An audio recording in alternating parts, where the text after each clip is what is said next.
The man who became Hollywood's highest-grossing actor of all time, who delivered the most iconic lines in cinema with volcanic intensity, now requires hearing aids in both ears from decades of gunfire on sets, can't remember dialogue that once flowed like thunder, and admits he hasn't been sober for a single day since relapsing in 2018, something he's hidden while playing mentors and wise men.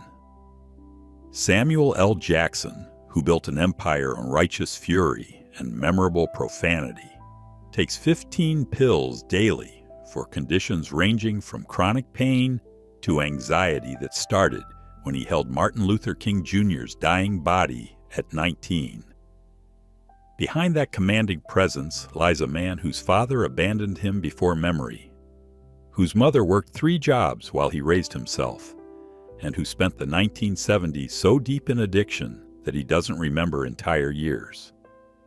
What you're about to discover will shatter the image of Hollywood's baddest man, someone who channels real rage through fictional characters, because actual expression would destroy everything. If Samuel L. Jackson ever made you believe in justice, leave a like and subscribe below.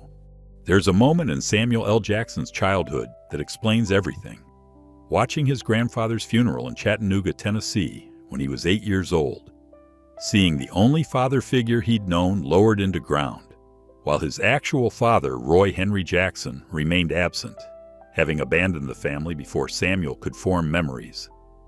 Long before the world would know him as cinema's righteous fury, he was Samuel Leroy Jackson, born December 21, 1948 in Washington, D.C., immediately moved to Chattanooga to be raised by his mother Elizabeth, a factory worker, and his maternal grandparents, learning that fathers were myths and men who stayed were exceptions. His grandfather's death left him with women, mother, grandmother, aunts, who worked themselves to exhaustion, while 8-year-old Samuel became the man of the house, without understanding what that meant. The segregated South of 1950s Chattanooga was Samuel's education and American rage. He attended segregated schools where textbooks were 10 years old, pages missing, white schools discards. He drank from colored fountains that barely worked while watching white fountains flow clear. He sat in theater balconies designated for blacks, entering through alleys because front doors were whites only. I learned anger was logical before I learned to read, Samuel reflected. Rage wasn't emotional. It was mathematical response to calculated oppression. The stutter that would later become his trademark controlled intensity started after his grandfather's death, grief manifesting as broken speech. Kids mocked him relentlessly, calling him Stuttering Sam, throwing rocks when he tried to talk. He learned to fight not from choice, but necessity, using fists when words failed. His grandmother taught him to say motherfucker slowly, breaking it into syllables, the profanity becoming therapy for the stutter. That word saved my speech, Samuel admitted. Every time I said it perfectly, I proved I could control something.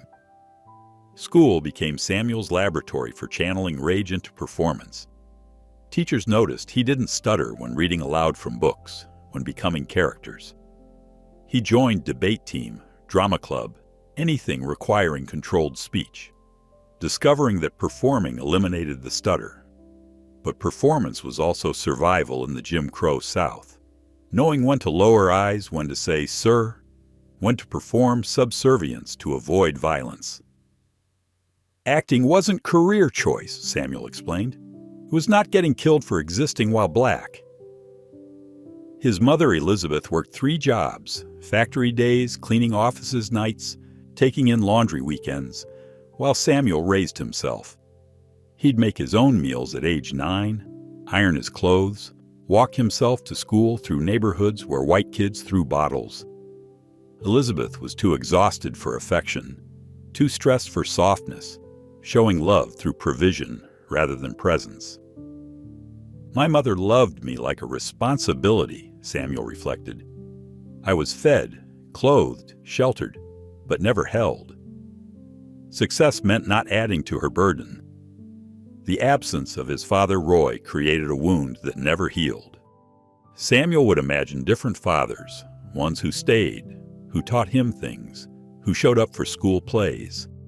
He'd search crowds for faces that might be Roy, constructing elaborate fantasies about why he left, why he'd return. By age 10, the fantasy curdled into rage. "I stopped waiting for my father and started hating him," Samuel admitted. Hate was easier than hope. The boy who learned that fathers leave, that love means exhaustion, that rage was reasonable response to unreasonable circumstances, would become the man who channeled fury through characters because real expression had been beaten out of him by necessity, by survival, by the mathematical logic of staying alive while black in Tennessee. At 24, Samuel L. Jackson stood on a Harlem street corner in 1973. Having just robbed his mother's friends at gunpoint for drug money, strung out on heroin and cocaine, weighing 135 pounds on his 6'2" frame, sleeping in abandoned buildings between fixes. He'd been expelled from Morehouse College for holding board members hostage during civil rights protests, moved to New York to pursue acting, but found addiction instead. He was performing in children's theater during the day, while so high he'd forget his lines, robbing dealers at night with a gun that didn't work, surviving on stolen food and whatever substances numbed the rage that civil rights couldn't cure. There was no plan, Samuel would later admit in rehab. Just the next high, the next roll, the next day of not dying. Those lost years, 1970 to 1976, were exercises in sophisticated self-destruction. Samuel would audition for roles while nodding off from heroin, directors thinking he was method acting when he was actually overdosing. He'd perform in radical black theater, channeling authentic rage, while too high to remember performances. Between acting attempts, he worked as a security guard, stealing from buildings he protected, a doorman who robbed tenants, a messenger who never delivered packages. I was functional enough to seem employed, Samuel reflected, but destroyed enough that nobody expected better. The breakdown from addiction came through intervention, not inspiration. His mother Elizabeth and wife LaTanya, whom he'd married in 1970 during brief sobriety, found him unconscious in a Times Square hotel, surrounded by needles and crack pipes. They dragged him to rehab, his third attempt, where a counselor told him bluntly, "You'll be dead in 6 months." Samuel was 28, had been using for 8 years and couldn't remember the last day sober. Rehab wasn't salvation, he explained. It was agreeing to die slower. The real shift came through replacing substance addiction with work addiction. Samuel took any role offered, theater, commercials, educational films, anything that paid and occupied time.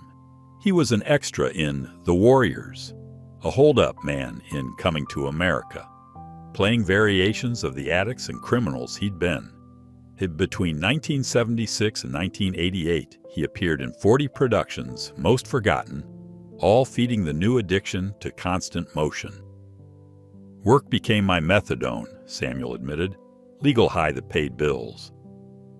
But fate's strangest gift came through Spike Lee, who saw something in Samuel's controlled fury that others missed.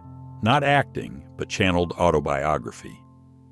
Lee cast him as Gator in Jungle Fever, a crack addict whose destruction anchors the film.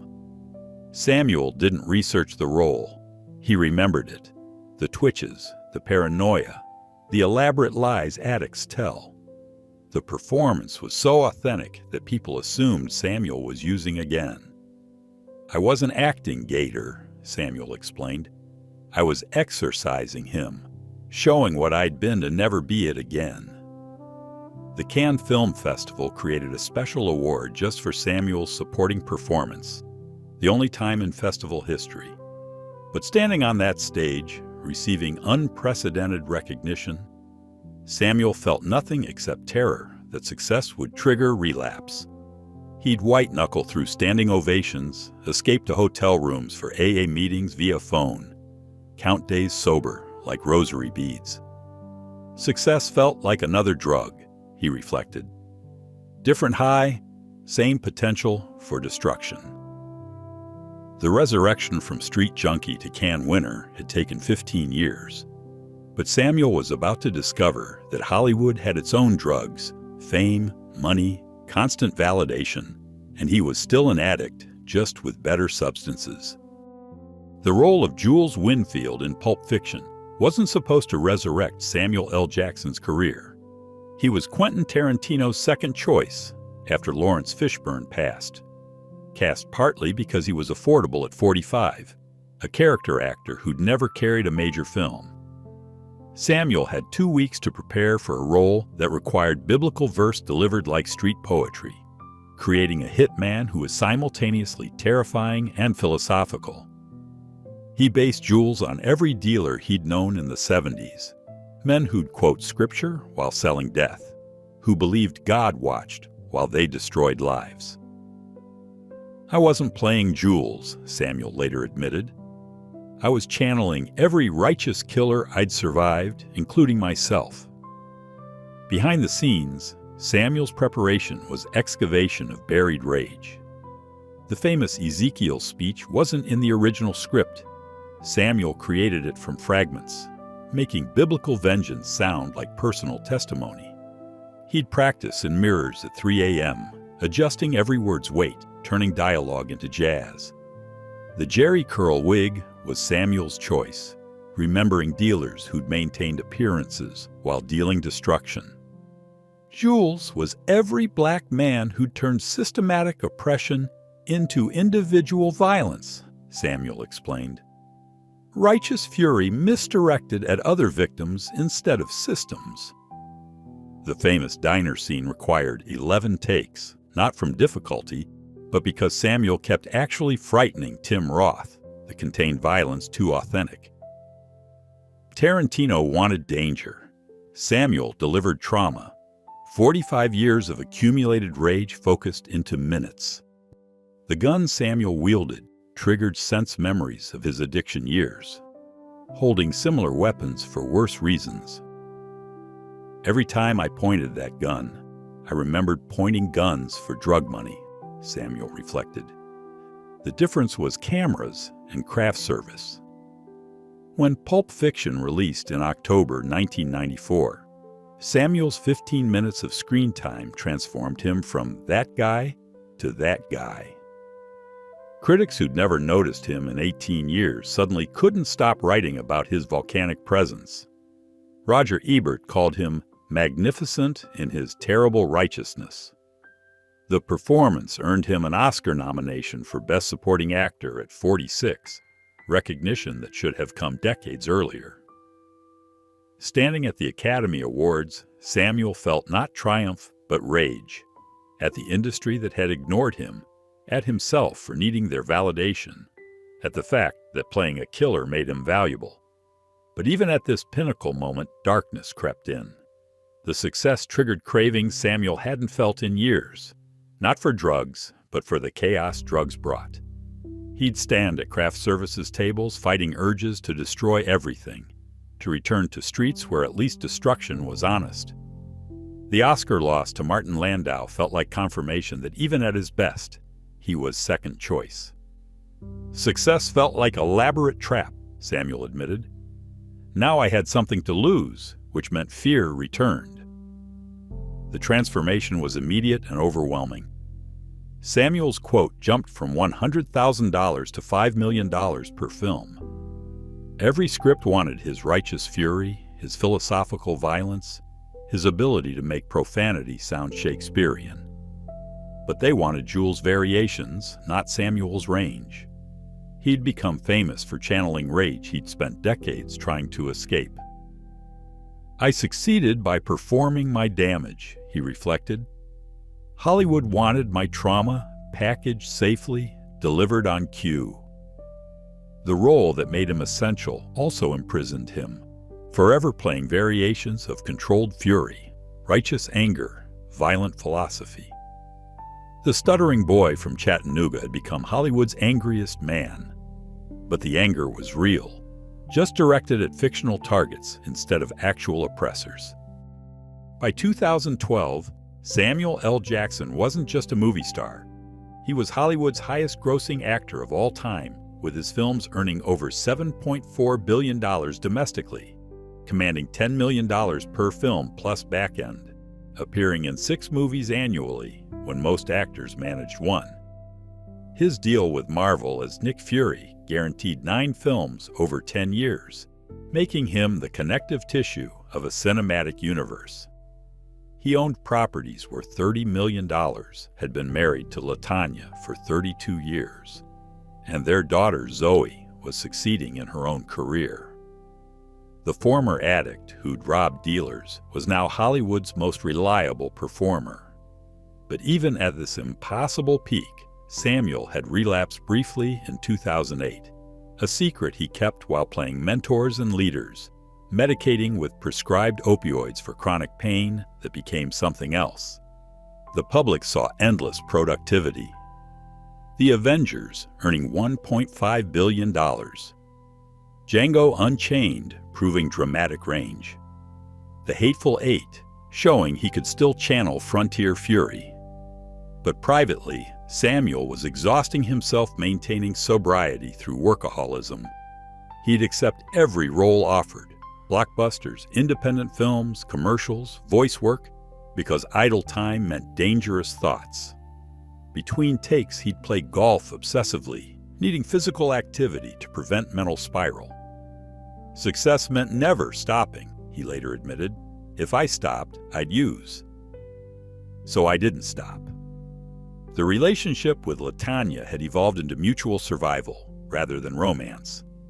She'd saved him from addiction, managed his career, raised Zoe largely alone, while Samuel worked constantly. They maintained public unity while living increasingly separate lives. She in New York, he in Los Angeles, meeting for premieres and photographs. LaTanya was my parole officer who I happened to love, Samuel reflected. She kept me alive, which looked like marriage but felt like monitoring. Working with directors like Tarantino, Spike Lee, and Marvel's assembly line, Samuel became known as the most professional actor in Hollywood. Never late, always prepared, one take ready. What they didn't know was this perfection came from terror of stillness. He'd memorize entire scripts, not just his lines, needing mental occupation. He'd arrive at 4 a.m. for noon calls, sitting in trailers counting minutes of sobriety. The anger that made him famous was real rage at himself, performed safely for cameras. Every role was therapy, Samuel explained. Cheaper than rehab, better paying. Success is the most expensive addiction, Samuel told his sponsor during this period. You need bigger films, larger paychecks, constant validation. But the high lasts exactly as long as opening weekend. By 2015, at the absolute peak of his powers, Samuel L. Jackson had appeared in over 150 films, was recognized globally, and had financial security beyond imagination. But he also had chronic pain requiring management that bordered on addiction, a marriage that existed primarily in public, and the exhausting performance of being Samuel L. Jackson, the righteous fury everyone expected, while the real Samuel was 66 and tired. The peak's crack came during Kong Skull Island filming when Samuel collapsed from exhaustion, hospitalized for dehydration. That was actually his body failing from 2 decades of constant work. The examination revealed hearing loss from movie gunfire, chronic joint pain from action sequences, and stress levels that would kill someone without his tolerance. I'd replaced heroin with Hollywood, Samuel realized. Different needle, same vein. But stopping meant confronting who he was without work, without rage, without the character of Samuel L. Jackson that had replaced Samuel Leroy from Chattanooga. The highest-grossing actor in history was about to discover that all the money meant nothing when you couldn't buy peace. Samuel's marriage to LaTanya Richardson in 1970 began in revolutionary hope. Two black college students who believed love could survive anything, married before Samuel's addiction consumed everything, before she became his savior rather than his partner. They met at Morehouse while she attended Spelman, both involved in civil rights protests, both believing change was possible. They married in LaTanya's mother's living room with 10 guests, Samuel already using, but hiding it, LaTanya pregnant, with hope that became miscarriage, the first of 3 they'd endure while Samuel descended into addiction. "We started with revolution and ended with survival," LaTanya reflected. Love became endurance test. The marriage's first decade was LaTanya managing Samuel's destruction. She'd find him unconscious in strange apartments, pay dealers he owed, lie to casting directors about why he missed auditions.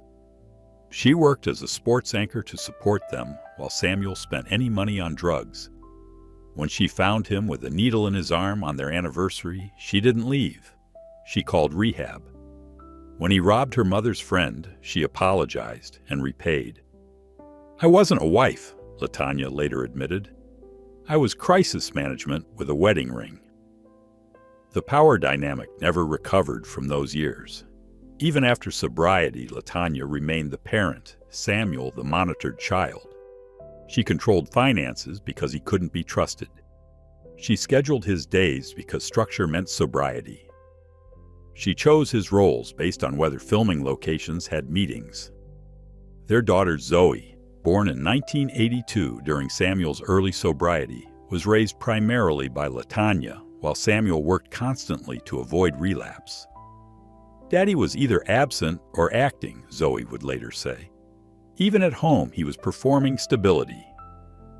The revelation of fractures came through couples therapy in 2010, when LaTanya admitted she'd been emotionally done since 1978, but stayed from duty. She'd built her own career, successful producer, Broadway actress, while managing Samuel's sobriety for 40 years.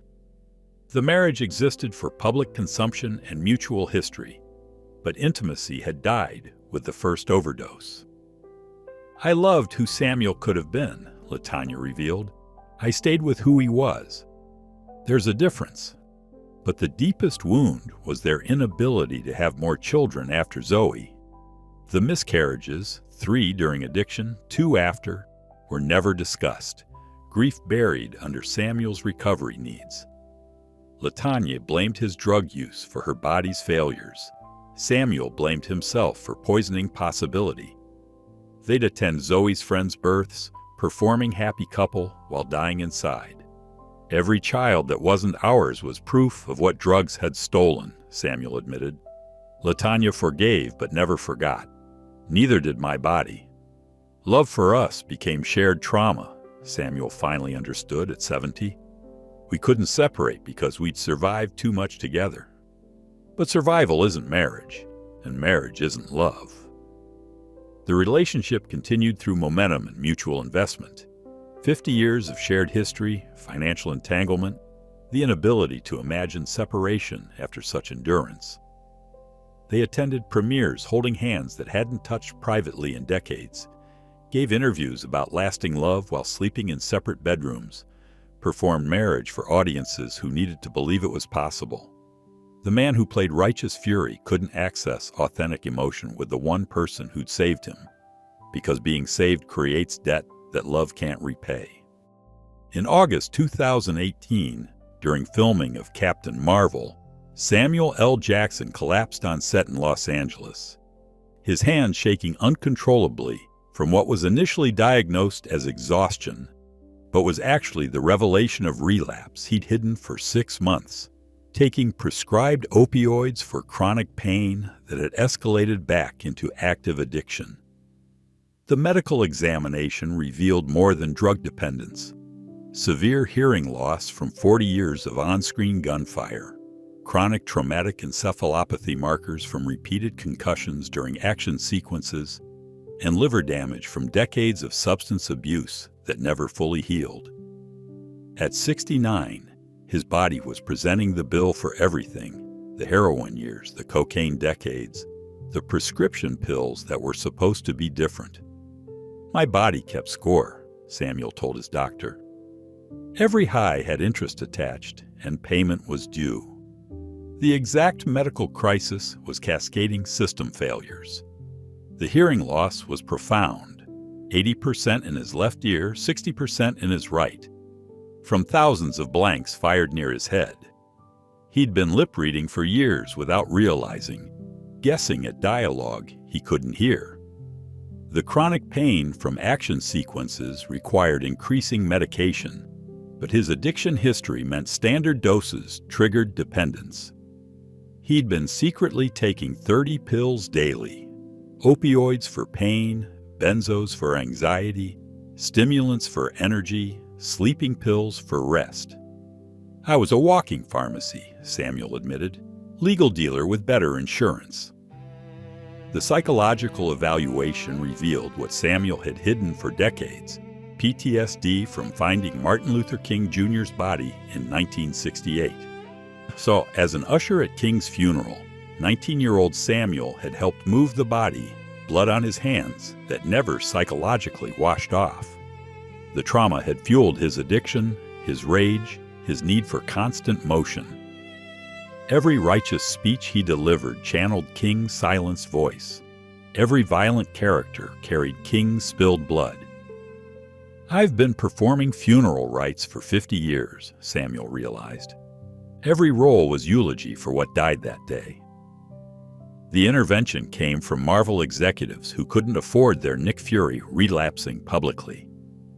They paid for private rehabilitation, not the 30-day celebrity spa, but serious medical detox requiring induced coma for withdrawal. Samuel experienced seizures, hallucinations of King asking why he survived, visions of every dealer he'd robbed demanding payment. The withdrawal from legal medications was worse than street drugs, his nervous system essentially rebooting after decades of chemical management. Getting clean at 70 was different from 28, Samuel explained. At 28, you have future. At 70, you're just trying not to die today. Recovery revealed how much damage was permanent. The hearing required bilateral hearing aids he hid behind hair. The chronic pain required management without medication. Physical therapy that felt like torture. Acupuncture that didn't work. Meditation that triggered anxiety. He couldn't perform action sequences anymore, requiring doubles for walking scenes. His famous voice had changed from hearing loss, unable to modulate volume properly. I became elderly overnight, Samuel reflected. Not gradually, but suddenly, like someone flipped a switch. The relapse was gift disguised as failure, Samuel told LaTanya. It showed me I'd never actually recovered, just postponed, just managed. 70 years old and still that junkie from 1973, just with better lawyers. The return to work was negotiated carefully. Limited hours, medical supervision, drug tests that insulted but were necessary. The man who'd played Invincible was revealed as deteriorating, each role requiring more support, more editing, more pretense that Samuel L. Jackson was still the baddest motherfucker in the room, when really he was a 70-year-old man with hearing aids, chronic pain, and 40 days clean. Again.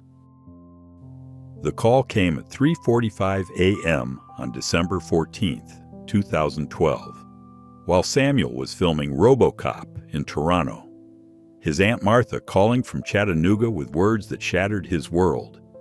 His mother, Elizabeth Jackson, had died from cancer at 87, alone in her apartment, because Samuel had been too busy working to visit during her final months.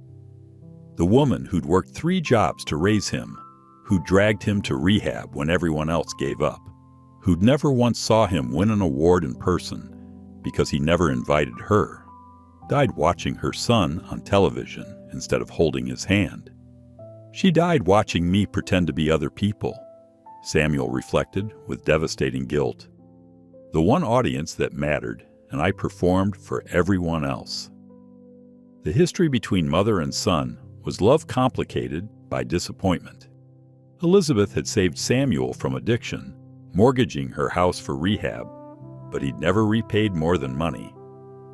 She'd wanted a son who visited, who called regularly, who brought grandchildren for Sunday dinners.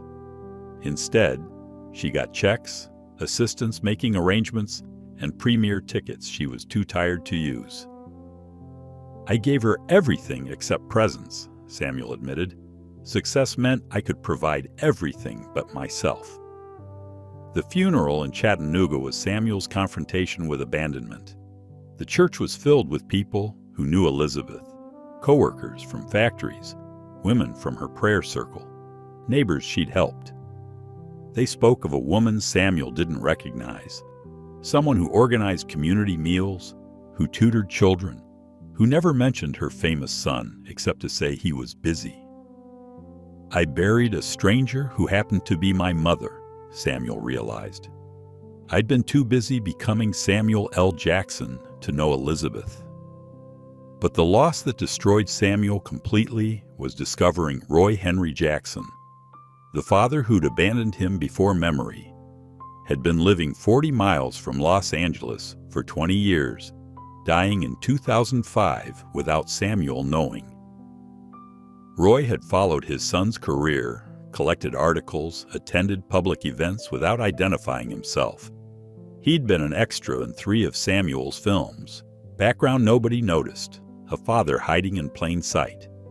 He was there, Samuel discovered going through Elizabeth's papers. 20 years, 40 miles, 3 films. He watched me succeed from distance, like I watched my mother die from distance.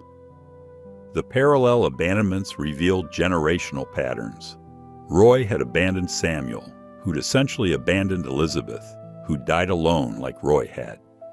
The cycle of leaving disguised as success, provision replacing presence. Samuel found letters Roy had written but never sent, apologizing, explaining, attempting connection that pride prevented. Elizabeth had known, had Roy's address, but never told Samuel, protecting him from rejection or enabling his anger. They both died keeping secrets meant to protect me, Samuel understood. But secrets aren't protection, they're delayed damage. I became my father without meeting him, Samuel reflected. Absent through work instead of abandonment, but absence is absence.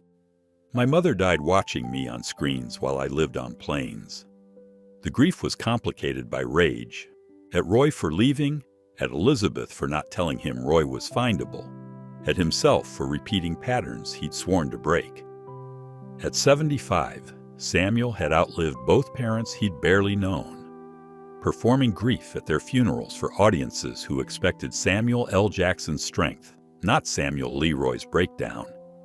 The boy from Chattanooga had become Hollywood's angriest man, but the anger was really abandonment performed as power, loss dressed as triumph, a stuttering child still asking why everyone leaves. By 2020, Samuel L. Jackson had appeared in over 150 films, grossing $27 billion worldwide, but discovered his business manager had been embezzling for 15 years, leaving him with $30 million in hidden debt despite earning $300 million over his career. The revelation came during routine audit for Marvel contracts, properties mortgaged without his knowledge, investments in failed ventures he'd never approved, charitable donations that were actually payments to the manager's associates. I went from highest grossing to highest owing overnight, Samuel reflected. Same work, different math. At 71, he needed to work more than ever, not from desire, but from debt that accumulated interest faster than Marvel paychecks. The forced productivity at his age was humiliating. Samuel took any role offered, direct-to-streaming films, commercials for credit cards, voice work for video games that required multiple sessions because he couldn't hear direction properly. His quote dropped from $10 million to $2 million for projects that would have insulted him 5 years earlier.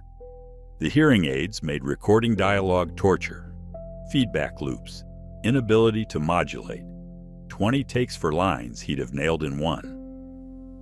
I became expensive liability, Samuel observed. Studios hired Samuel L. Jackson, the brand, not Samuel the 70-something with medical needs. Behind the scenes, Samuel's attempts to rebuild were complicated by his 2018 relapse becoming industry knowledge. Insurance companies required drug tests, medical supervision, and completion bonds that assumed he might not finish films. The chronic pain meant limited shooting days. The hearing loss meant extensive ADR. The age meant everything took longer. Marvel kept him as Nick Fury, but reduced his presence to cameos, digital de-aging making him look powerful, while he struggled to stand for long takes. Success became CGI, Samuel admitted. They animated my relevance. The survival strategy was quantity over quality. Samuel appeared in 15 films during 2020 to 2023, most forgettable, all paychecks toward debt. He sold personal archives, memorabilia, scripts, the purple lightsaber from Star Wars, essentially auctioning his history. The properties were liquidated individually, each sale a small death. The house where he'd gotten sober, the apartment where Zoe was raised, the vacation home where he'd hidden from fame, all gone to service debt he hadn't created. 75 years old and starting over, Samuel reflected. Except starting over at this age means running out of time before you run out of debt. The slow reckoning came through watching contemporaries retire with dignity while he couldn't afford to stop. Denzel Washington doing theater, Morgan Freeman narrating documentaries, while Samuel took whatever paid because compound interest didn't care about legacy. He appeared at comic conventions, signing autographs for 8 hours at $200 each. His hand cramping, hearing aids whistling, performing Samuel L. Jackson for fans who wanted Jules Winfield, not the elderly man who could barely hear their requests. I became my own impersonator, Samuel realized, cheaper than hiring someone else. By 2024, Samuel L. Jackson was still working, but questioning why. Each role required medical clearance, insurance writers, assistants who were actually nurses. The man who defined cool was doing Capital One commercials, asking, "What's in your wallet?" while his was empty. The highest-grossing actor in history had discovered that gross doesn't mean net, that success can be leveraged into failure, that you can appear in billion-dollar films while personally bankrupt. At 75, he existed in permanent performance of solvency, the baddest motherfucker in Hollywood, who couldn't afford to stop saying motherfucker. By 2024, Samuel L. Jackson's appearance at the Academy Awards became painful viewing when he required assistance climbing stairs, gripping the handrail while his left hand tremored visibly, forgetting he'd already thanked the same people twice during his honorary Oscar acceptance speech. What the public didn't know was that Samuel's recent diagnosis of early-stage Parkinson's disease was being hidden behind exhaustion. The tremor dismissed as age, the cognitive changes as fatigue from working since 1973 without stopping. At 75, the man who delivered cinema's most memorable lines now required earpieces for dialogue, multiple takes for simple scenes, and digital smoothing to hide the shaking that medication couldn't control. The cognitive decline manifested in increasingly visible ways. During a recent interview promoting his memoir, Samuel forgot LaTanya's name, calling her "my wife" repeatedly while she sat beside him. He'd reference films he never made, confuse Marvel movies with Tarantino films, sometimes believe he was still filming Pulp Fiction. The famous profanity became involuntary, not for emphasis but because Parkinson's was destroying his speech control. Motherfucker wasn't cool anymore. It was neurological misfire. "I'm becoming my stutter," Samuel told his neurologist, "except now it's my whole body." Public response had shifted from reverence to uncomfortable consumption of decline. Every appearance triggered, "Is Samuel L. Jackson okay?" Trending, videos analyzing his tremor, his gait, his cognitive pauses. When he appeared at Comic-Con, unable to remember which Marvel film he was promoting, calling Secret Invasion by 3 different titles, it went viral as sad moment content. The chronic profanity that had been signature became symptom, analyzed by armchair neurologists who diagnosed from clips. "I've become inspiration porn," Samuel observed. "Still working at 75. Like working through Parkinson's is achievement instead of economic necessity." The isolation had become complete despite constant monitoring. LaTanya had essentially become his caregiver, managing medications, scheduling doctors, pretending their marriage was more than medical management. Zoe visited weekly, but struggled watching her father disappear inside himself, the man who'd played invincible becoming invisible. Samuel required handlers for public appearances, people paid to whisper names, redirect confusion, and maintain the illusion of the Samuel L. Jackson everyone expected. "I'm paying people to perform me for me," he realized.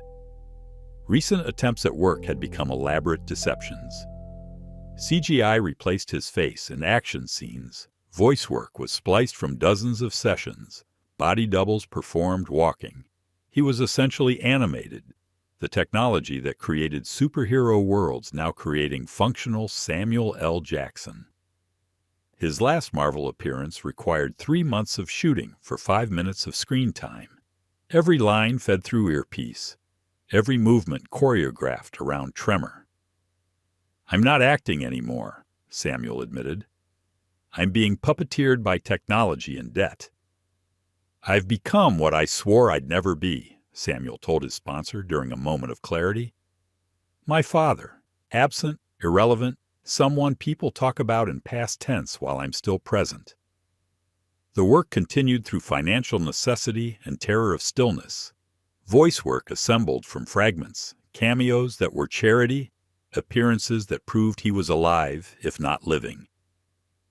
At 75, Samuel L. Jackson existed in permanent performance of vitality while privately deteriorating, the highest-grossing actor in history who couldn't afford to stop, couldn't remember why he started, and couldn't access the rage that had defined him because Parkinson's had stolen even that.